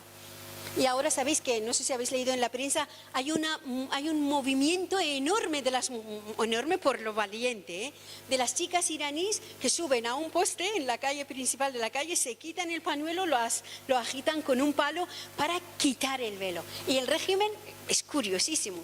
Esta semana ya están hablando de si liberalizan el velo. O sea, la lucha de las mujeres está dando frutos. O sea, pero después de 40 años y de miles de mujeres, decenas de miles de mujeres detenidas, torturadas, algunas asesinadas. Esto para que veáis hasta qué punto crea distorsión en la sociedad iraní ha creado. Este es Irán, pero Irán real, ¿eh? El Irán real no lleva el color negro. Porque Irán es un país multiétnico. El 65% de la población iraní no es persa. Los persas, yo soy persa, somos la minoría mayoritaria del país, pero el resto son kurdos, baluches, azeríes, árabes, celtas. Por ejemplo, hay 6 millones de celtas en Irán, en el norte del país. Y esta es su vestimenta. Estas son, por ejemplo, Qashqai. Este coche de todoterreno de Nissan, ¿sabéis? Que dice coche Qashqai. Lleva el nombre de este pueblo, que es un pueblo de Asia Central, que habla turco, son animistas, y el Qashqai quiere decir fugitivo, y viven en el sur de Irán. Y esta es su ropa. Estos son turcomanes de Irán, aquellos son celtas. ¿Cómo vas a imponer a estas mujeres con esta ropa colorida el velo negro? Pues ha habido tanta resistencia durante estos 40 años. Esto es Irán. O sea, de estos colores. De hecho, hay una película preciosa que es esa escena de una película que se llama Gapé. Gapé es si vais a Ikea, el famoso Ikea, hay un tipo de alfombra que se llama alfombra Gapé. Es un nombre de alfombra que es grueso, que es de montaña, para ponerla en la montaña. Por eso no es alfombra de seda. Pero es nombre de esta chica del vestido azul. En esta película, el director, porque esta película fue prohibida en Irán, el único color que no utiliza es el negro. ¿Cómo? ¿Queréis negro? Pues en esta película no va a haber ni el negro ni para un funeral. Toda la película es color. Por eso, como un canto a reivindicación de la cultura iraní, fue prohibida. Y esa es ahora, ¿no? Hasta a las niñas pequeñas se les impone el pañuelo, el velo. Las niñas ahora tienen que ir así a las escuelas, niñas pequeñas de 6, 7 años. ¿Por qué? El velo se pone a las niñas a partir, según la Sharia, entre 6, 7, 8 años. O sea, a los 6 años se tienen que llevar el velo. ¿Sabéis qué es la edad nupcial? También es a los 6 años. O sea, el velo significa que esta niña ha dejado de ser niña, ya es una mujer y entra en el mercado de matrimonio. Sí, esto es el significado del velo. Por eso toda nuestra lucha, que oiga, no os confundáis, no se trata de una cultura, de su tradición, no. Esto es lo que se llama aquí pedofilia. Nosotros en Irán habíamos luchado, las feministas iraníes, en la época del Shah, y conseguimos elevar la edad nupcial para las niñas a los 16 años. En el año 79 lo bajaron a 8 años. Y la cifra que ayer leí en la prensa iraní, que hay cerca de 300.000 niñas casadas entre 7 y 10 años. Luego hay otra cifra de entre 10 y 15. Mirad, la mayoría tienen problemas luego de salud, hemorragias. En primer parto muchas mueren, o ellas o sus hijos. Además es la edad que si no obedeces palizas, porque una niña no sabe defender sus derechos. ¿Podéis imaginar los daños que hace este tipo de matrimonios, que está vinculado con el velo? O sea, el velo es la entrada de la mujer, de la niña a ser mujer para esta cultura. Estas son las mujeres que se han manifestado porque por la discriminación, si una mujer se queda viuda, pues los hijos nunca pertenecen a la madre, aunque el marido se muera. Los hijos irán a la familia paternal porque la madre no tiene capacidad mental para criar un hijo. O sea, para la Sharia, realmente la mente de la mujer es incapaz de comprender cosas complicadas. Por eso no le permiten ser juez, por ejemplo, ¿no? Porque juzga con sentimientos. Oiga, ¿eso qué tiene de malo? ¿No? ¿Hay que ser cruel para juzgar o qué? ¿No? O la herencia. 2 partes para el hombre, 1 parte de la mujer. Su testimonio no vale. Si yo denuncio que he sido violada o maltratada, mi denuncia no vale. La denuncia de 2 mujeres vale igual que a un hombre. O sea, la mujer es como, su valor es como la mitad de un hombre. De hecho, si una mujer es asesinada, la indemnización que recibe su familia es la mitad de lo que recibe un hombre, la familia de un hombre asesinado. Todo esto, claro, forma de un pack de la situación de la mujer en lo que es la Sharia. Estas son mujeres conchador, policía, que detienen a estas chicas por su pañuelo, por su color de pañuelo, porque es un estado policial. Esta foto es de una escuela de Madrid. Aquella foto. Había una polémica de si hay que dejar a esta niña que va así a un colegio, hay que dejarle ir o no, porque la directora se había negado a admitirla. Pues al final vino el abogado de la familia y dijo, oiga, si no le dejamos entrar con este velo, los fundamentalistas aquí van a montar un pollo que no veas. Oiga, ¿cómo? Y el padre no dejará ir a la niña al colegio. Digo, oiga, aquí en España la enseñanza primaria es obligatoria. Ningún padre puede quitar a su hija del colegio. El padre irá a la cárcel. ¿Cómo nos dejamos someter a un chantaje cuando aquí no tiene base legal? Es verdad, en Marruecos la enseñanza no es obligatoria. ¿Vale? Existe si tú quieres llevar a tu hijo al colegio, puedes. Si no, no pasa nada. Pero en España no es así. Ningún padre puede impedir esto. ¿Cómo es que nos dejamos someter? Pues a partir de esta niña puede ser casada, así, literalmente. Pero no solo es esto. Esta niña no puede bailar, ni cantar, ni jugar, ni hablar con un amigo varón. O sea, su vida prácticamente se trunca en un momento de 7 u 8 años. Deja de ser niña para aprender a ser una mujer decente, tranquila, que sepa comportarse en una sociedad. Aquella es una serie de unas fotos de una periodista, fotógrafa libanesa, que está denunciando los matrimonios infantiles.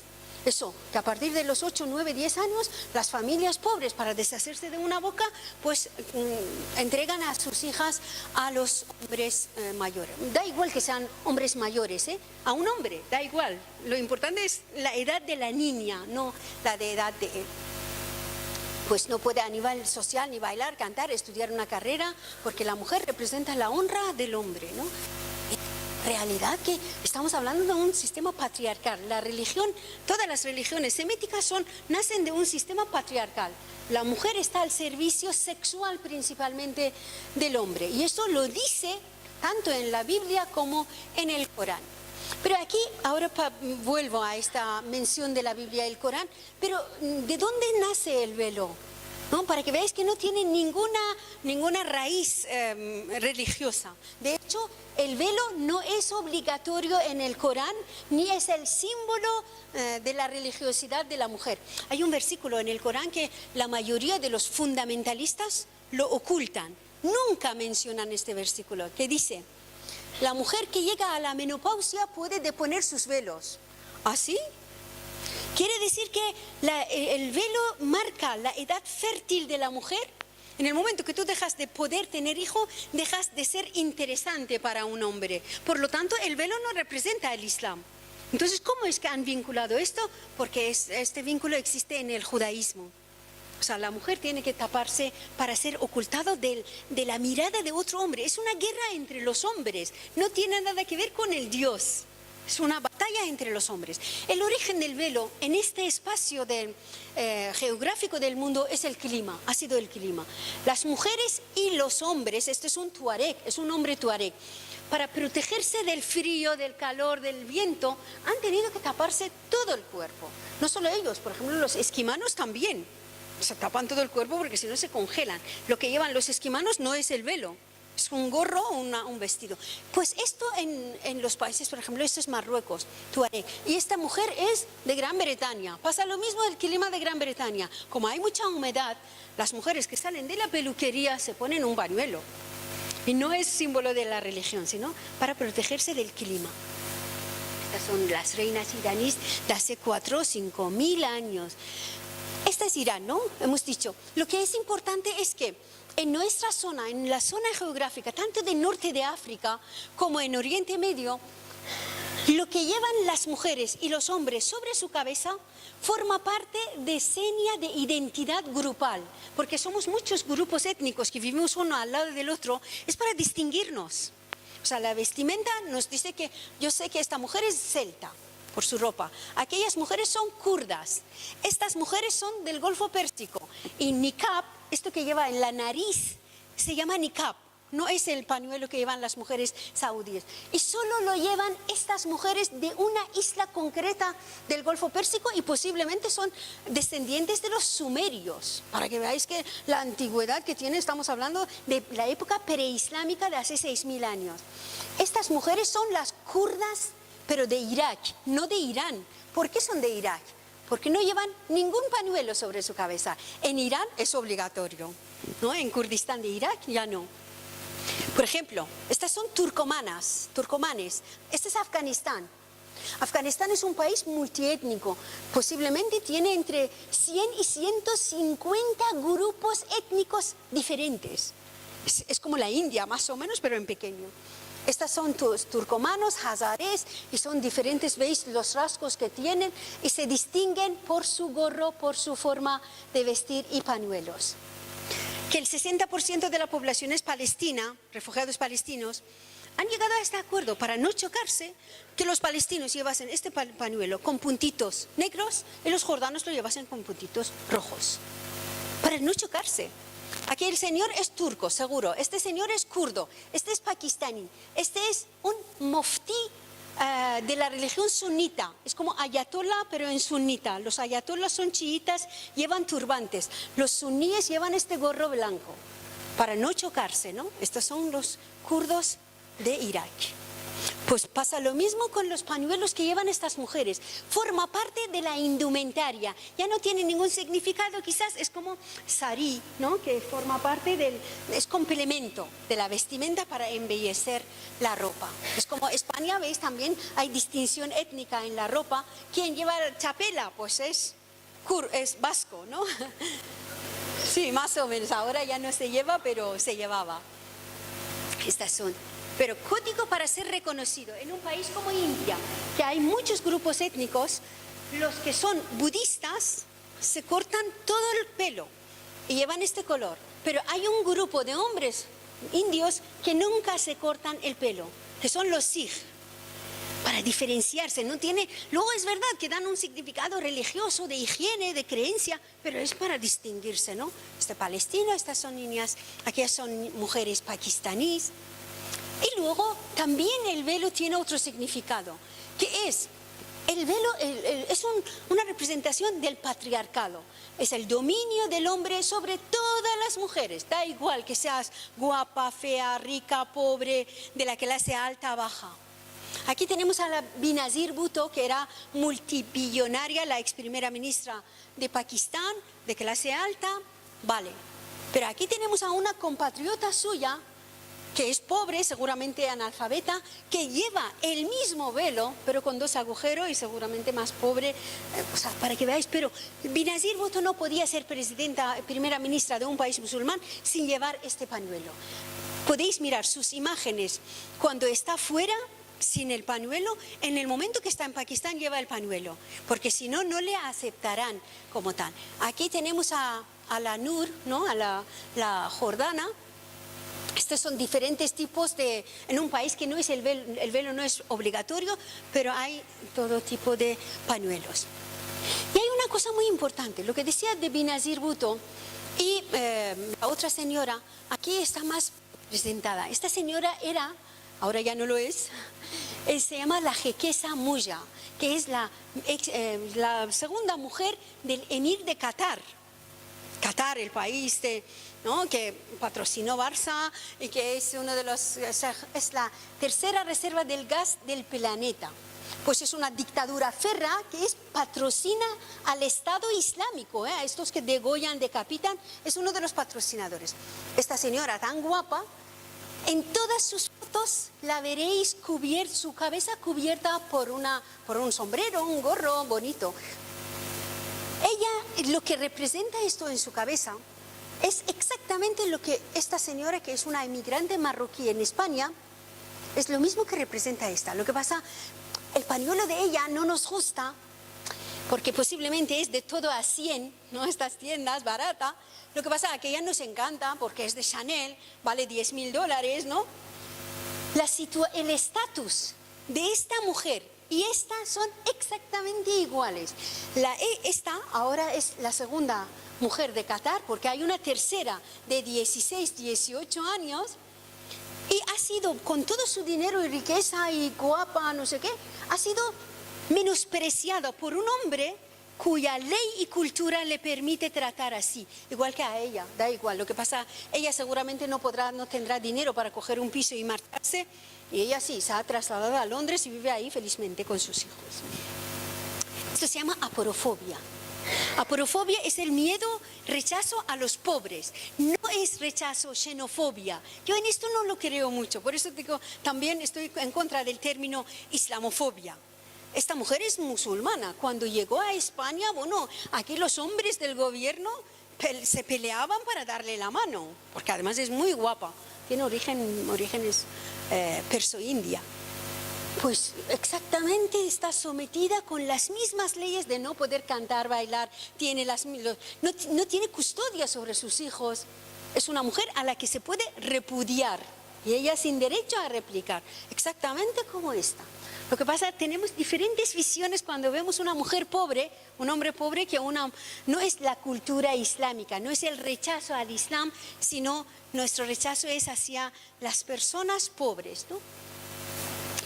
Luego hay un velo que aparece con las guerras. Algunos pueblos, mujeres de pueblos que no llevaban el velo, de repente empiezan a ponérselo porque su país entra en guerra y claro, un soldado, un lumpen, un delincuente que aparecen con las guerras, atacan a las mujeres y las mujeres empiezan a cubrirse para no levantar la tentación de los hombres. Estas son mujeres palestinas, pero ahora van así. Esta es una mujer palestina, pero ¿os acordáis la foto de los años 40-50? Y esta foto de la guerra de Siria es brutal.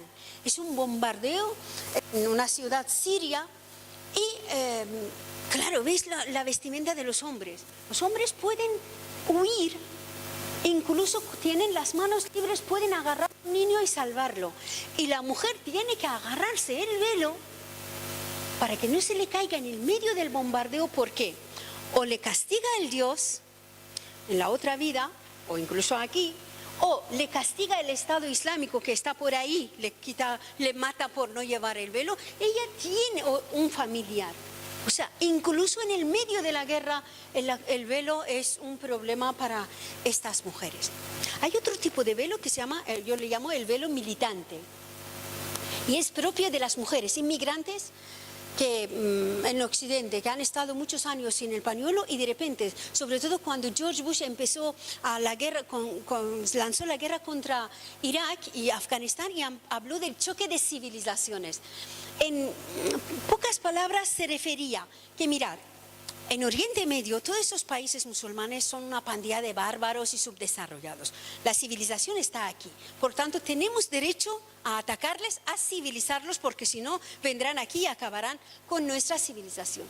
Esta forma de tratar a una religión a la que comparten 1.600 millones de personas, además que estas personas no son integristas, no son fundamentalistas, todo lo contrario, son objetivo del fundamentalismo islámico, hizo que muchas de estas personas, yo como trabajé tanto en los institutos aquí en España como en las universidades, lo veía en mis alumnas, que de repente se ponían el velo porque se les humillaba, pensaban que, bueno, sois subdesarrollados, que es esta sharia, que os lapidan. Entonces ellas, que no tienen ni idea realmente de la religión ni de esta situación geopolítica, empezaron a darse una identidad, a ser atacadas dijeron, vale, nos dicen que no somos de aquí, cuando muchas de ellas, sí termino, muchas de ellas habían nacido en España o habían venido de pequeña. De repente dicen que, tú no eres española. Entonces, ¿quién soy yo? Pero tampoco soy pakistaní, marroquí, iraní, porque no he nacido ahí, no comparto aquella cultura. En busca de una identidad, ser adolescente, que siempre buscan un grupo, un club donde ser miembro. Entonces yo soy musulmana, pertenezco al club de los musulmanes. ¿Y qué es este musulmán? Pues llevo el velo, hago el Ramadán y punto. Lo que pasa, no saben que detrás hay muchas otras leyes que luego es como una trampa que funciona, ¿no? Bien, ya poco a poco termino. Poco a poco. Sí, termino. Sí, ¿cuánto tiempo tenemos? Vale, perdonad. Vale, termino. Es importante tener en cuenta estos versículos de los libros sagrados para que veáis que no hay posibilidad de reforma de una religión. Hay posibilidad de reforma de la sociedad siempre y cuando la religión se separe del poder político. El Corán, la Biblia dice, Dios crea a Eva para que Adán no esté solo. O sea, le crea para servir al hombre, a Adán. Y dice exactamente lo mismo el Corán, se dirige a los hombres, dice que Dios ha creado a las mujeres para vuestra quietud y felicidad. Entonces, en un momento dado que la mujer ya no la hace feliz, el hombre se da el derecho a matarla. Así directamente. Con toda esta violencia de género que vemos, en parte es por el sistema patriarcal que la religión, no es que la religión sea fuente de este sistema, sino fortalece y justifica, legitima el sistema patriarcado.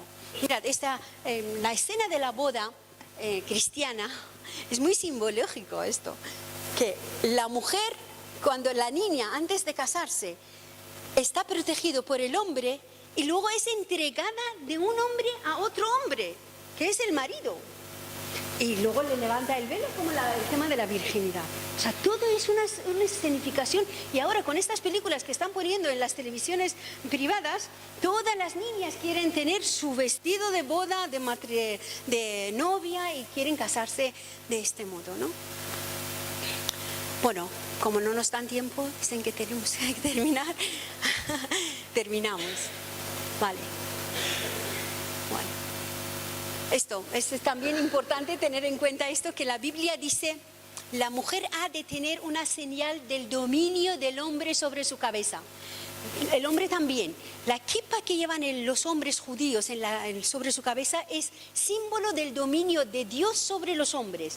Y las mujeres tienen que llevar el velo para que demuestren que pertenecen a un hombre. Las que no llevaban el velo en la Edad Media, no solo en el mundo islámico, sino también en el Imperio Romano y griego, eran mujeres prostituidas o las esclavas. Las mujeres para todos los hombres. Y les obligaban a descubrir su cabeza para ser vistas, detectadas por los hombres. Tenían una mujer santa en casa y luego un montón de mujeres esclavas fuera para ser violadas, ¿no? Estas son mujeres judías, que se rapan la cabeza y se ponen una peluca para que su pelo no se viera.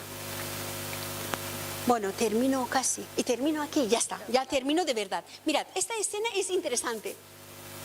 El velo, la ropa en general, es el símbolo del estatus de la mujer. Aquí veis a Angela Merkel. Siempre que la veis en la televisión, en los actos públicos, va con una chaqueta y un pantalón, el pelo corto sin maquillaje. Se viste de hombre, se hace hombre para ser aceptado en un país tan avanzado como es Alemania, pero va al teatro, va así.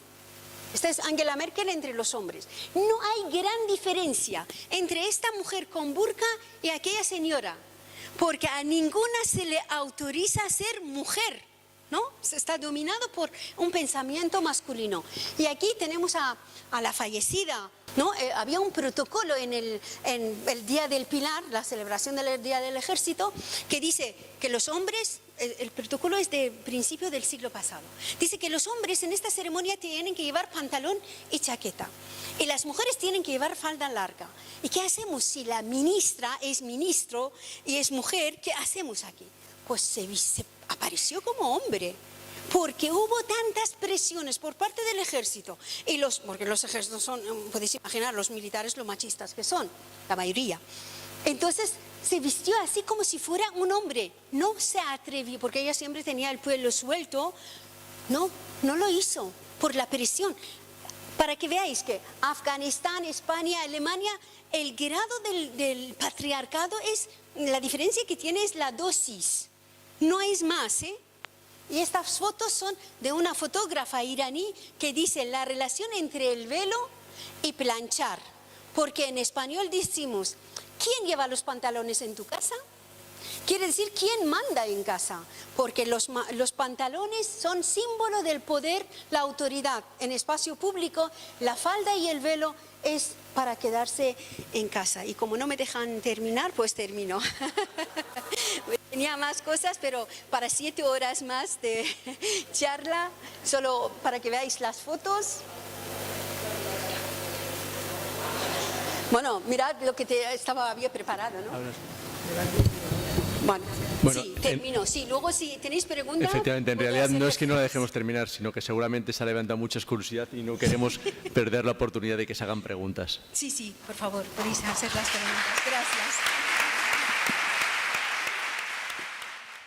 Hemos comentado todos los de alrededor, es que tenía que ser un curso entero. O sea, yo lo que creo que tenemos que hacer tantas preguntas, porque es que son tantos temas tan interesantes que lo estamos viviendo como una lección magistral. Entonces, yo creo que soy portadora, por lo menos las de toda mi fila. Muchas gracias. Entonces, de verdad necesitamos que nos des un curso entero, pero por lo menos de un día entero o más. Esta mujer es capaz. Porque esas preguntas... muchísimas. Y luego tus reflexiones como feminista pues me encantan y me siento absolutamente identificada. Y cuando hablas de las religiones, todas las religiones son patriarcales y todas las religiones van en la misma línea. Sí. Pero bueno, tal como nos has explicado un poco todo lo que decíamos nosotros del mundo árabe y tal, a mí es que me has desvelado muchísimas cosas y yo creo que a todos, pero que es que no te podría hacer una pregunta, tendría tantas... Pero es que de verdad que necesitaba felicitarte. Muchas gracias. De todas formas, en mi página, tengo una página web que es www.nazanin.es, he escrito decenas de artículos sobre estas cuestiones. También ahí fuera tengo unos libros y unos folletos sobre estas cuestiones, por ejemplo, 9 significados no religiosos del velo. ¿No? Es en un formato más simple, sencillo, he explicado estas cuestiones. Hace ni 15 días hubo un pronunciamiento conjunto de las élites, digamos, la jerarquía cristiana, musulmana, judía y evangélica en España, llamando al orden a las autoridades políticas sobre la mofa religiosa, etcétera. Era a raíz de aquel episodio, y otros muchos, aquel chico que se representó a sí mismo con una corona de espinas, tal, pero la cosa es, está muy envalentonados, Nazanin. Aquí en Occidente, mal que bien, nos hemos librado de las sotanas. A mí me daría mucha rabia que vinieran otros a fortalecer a los que están y ayudarles a someternos a hombres y a mujeres. Entonces la pregunta es, ¿tú percibes que hay un incremento en la alianza de estas religiones por ir imponiendo su visión de cómo debe organizarse la sociedad? Y la segunda cuestión, a ver cómo la planteo, es la mujer en el Kurdistán, sobre todo las kurdas sirias, y cómo nos las han mostrado en el conflicto con Estado Islámico. Con el Estado Islámico. Y claro, hemos visto cómo ha degenerado eso, ¿no? Cómo eran aliados de Estados Unidos, etcétera. ¿Qué opinión tienes de cómo se ha mostrado a la mujer kurda combatiente ahí? Es un tema delicado, lo sé, pero caray. Sí.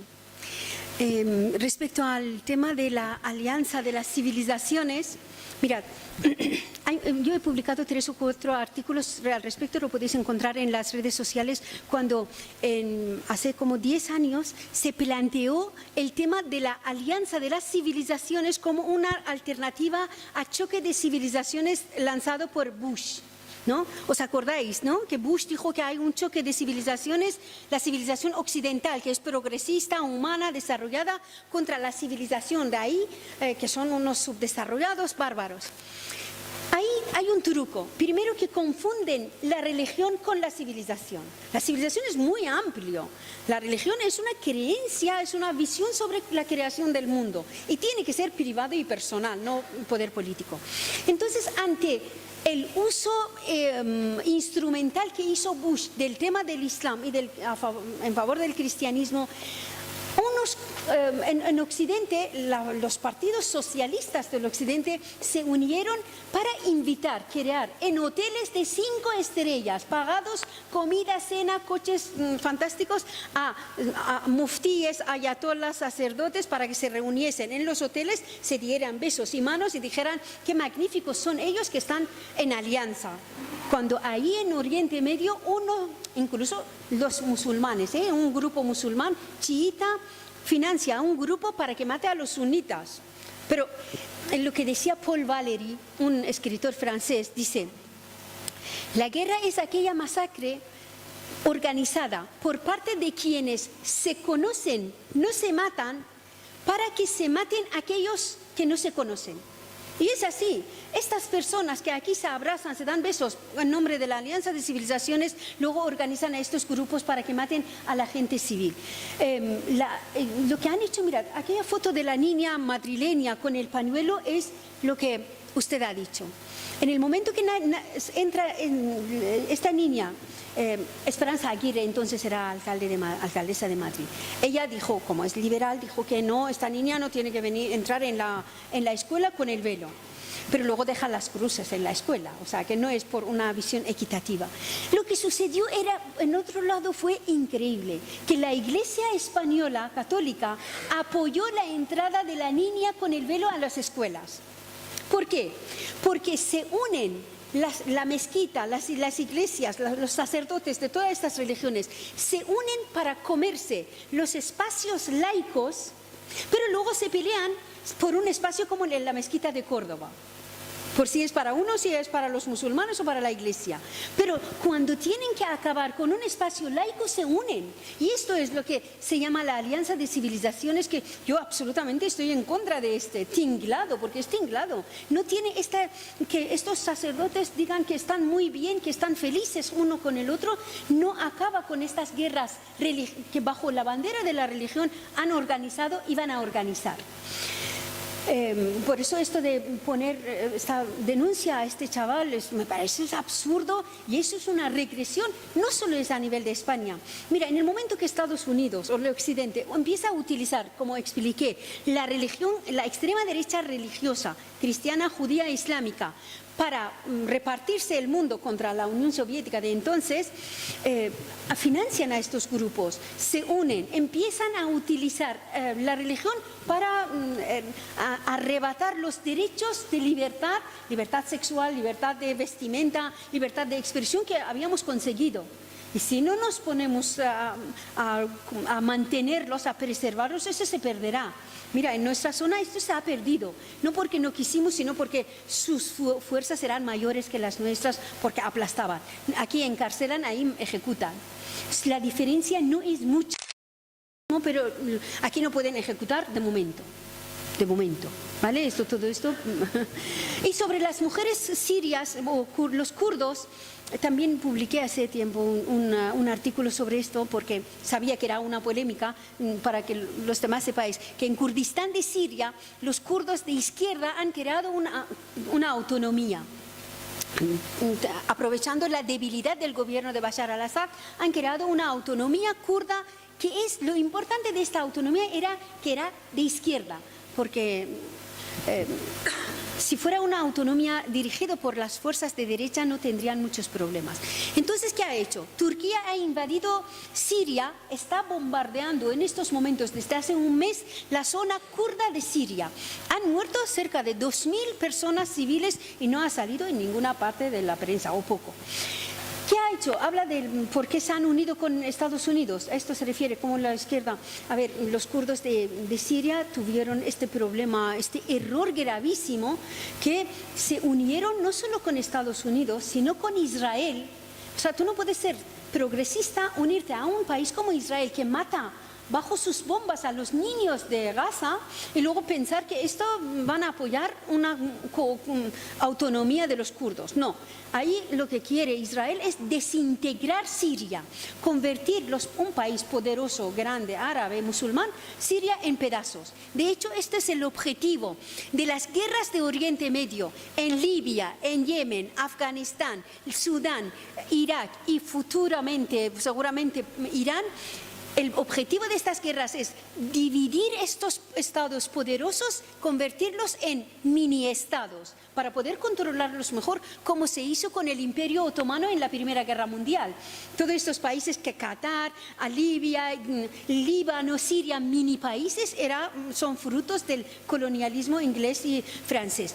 Es el plan que tiene Estados Unidos, romper estos países en mini-estados. Estados Unidos engañó a los kurdos. Lo que sorprende es que como los kurdos se dejaron engañar, esto ya es otra cosa, ¿no? Pero les engañó y por primera vez, gracias a la alianza kurdo-Estados Unidos de Siria, Estados Unidos ha creado en menos de un año 10 bases militares solo en la zona kurda de Siria, lo que nunca había tenido. Y estas bases militares le servirán a Estados Unidos para controlar el resto de la región y sobre todo para atacar a Irán. Y la autonomía kurda, con perdón, ha ido al garete. O sea, ya no hay autonomía de momento. Es posible que de aquí a 2 o 3 años Estados Unidos separe la zona kurda de Irak, la une con la zona kurda de Siria para crear un país Kurdistán. Pero para esto morirán cientos de miles de personas, porque ni Irak, ni Irán, ni Turquía permitirán la construcción, la existencia de un Estado kurdo. No lo van a permitir. Porque todos estos países tienen pueblos kurdos en su seno. Y claro, un país kurdo incitaría al resto de los pueblos, naciones de estos países a desintegrarlo, pedir autonomía. Y eso no lo van a permitir. De hecho, ya han mandado ejércitos. Turquía ya está invadiendo, Irak ha invadido, Irán ha mandado tropas a Siria para acabar con la autonomía kurda. O sea, que es una exigencia absurda. No tenían que haberlo hecho. A las personas que han hecho que se efectúe esta jornada, agradecer pues a ASIES, a todas las personas que han colaborado, a las instituciones que han colaborado, vuestra presencia, y ahora pues nos tomaremos un té con dulces árabes y seguiremos pues luchando por los derechos de la mujer, porque yo creo que tenemos mucho camino para recorrer. Muchas gracias a todos y a todas por estar aquí hoy. Gracias a ti sobre todo.